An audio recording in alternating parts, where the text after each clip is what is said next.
Good afternoon. This is Professor Ramana from Xavier Institute of Management, Bhubaneswar, and SP Jain Center of Management, Dubai and Singapore. One of the important issues which often crops up in the sessions of accounting classes are, what is the relevance of accounting number? When people say accounting number, it says accounting profits. Is it relevant? So to answer that question, let us see relevant for whom.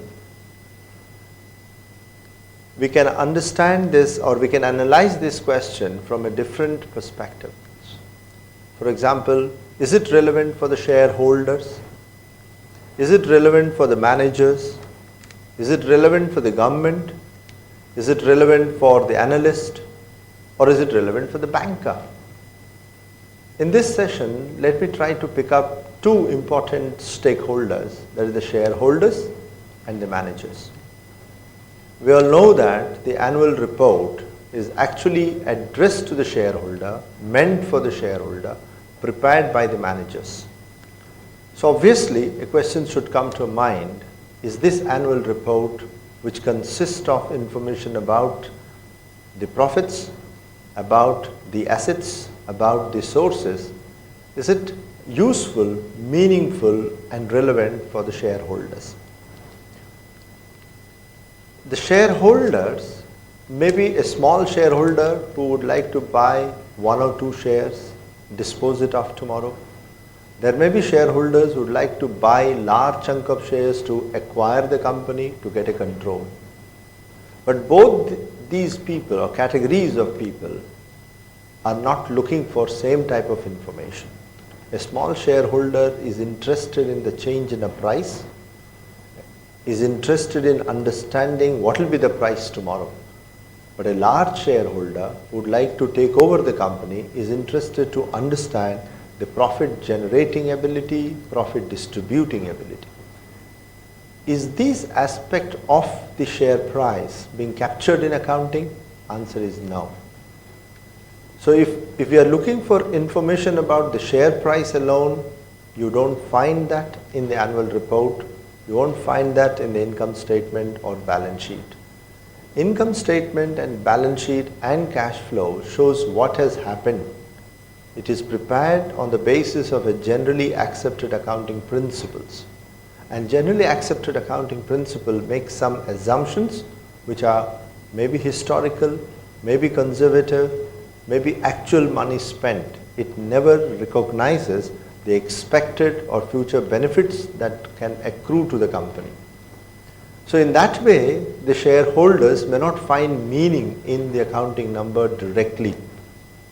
But if we try to understand, the price is a reflection of the future profit generating ability, and the balance sheet and income statement shows that ability to generate future cash flows.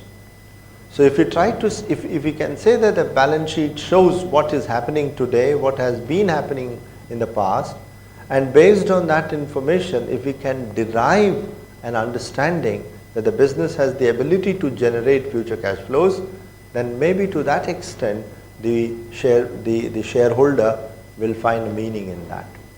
A shareholder should not be carried away by just 1 year's profit or 1 year's asset or 1 year's annual report.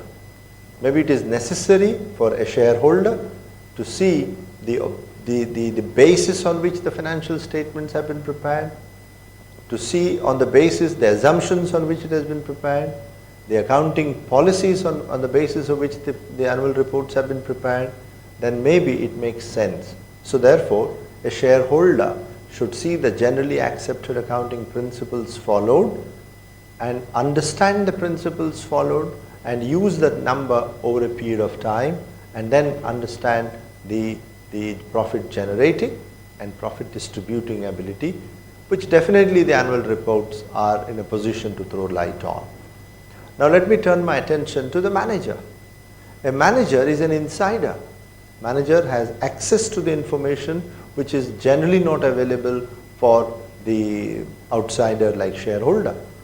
So manager takes some tactical decisions, managers take some strategic decisions, but whether it is tactical or strategic or operational or strategic, they need some data, some information. And for that, of course, they will not fall back on annual report which they are preparing for the shareholder. So they can use the annual reports or the financial statements prepared for the shareholder, keep in mind the generally accepted accounting principles, and possibly, maybe if necessary, deviate from those accounting principles wherever necessary and make adjustments and use that. Let me take a small example. A manager, if he has to fix a price for a product, understand the profitability of a customer, understand the profitability of a product, this information will not be available directly from the annual report. So therefore, he has to pick up the annual report maybe and go backward, maybe do away with the assumptions of the generally accepted accounting principle and arrive at the customer profitability, product profitability.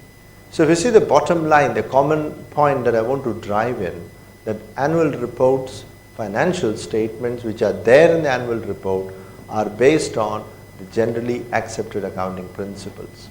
Now, these generally accepted accounting principles are prepared or are being developed keeping in mind to reduce the gap between the preparer and the user. So it's up to the user to understand the principles, then use the principle or use the numbers keeping in mind the principles on which the annual reports have been prepared. So by combining these 2 points which I wanted to drive in, that both the manager and the shareholders can use the annual reports, can use the published data, but keeping in mind the generally accepted accounting principles on the basis of which it has been prepared. So the relevance of accounting number depends on the person who is using that accounting number and can be made more meaningful by using that numbers over a period of time, can be made more useful by understanding the generally accepted accounting principles on the basis of which it has been prepared. Thank you very much.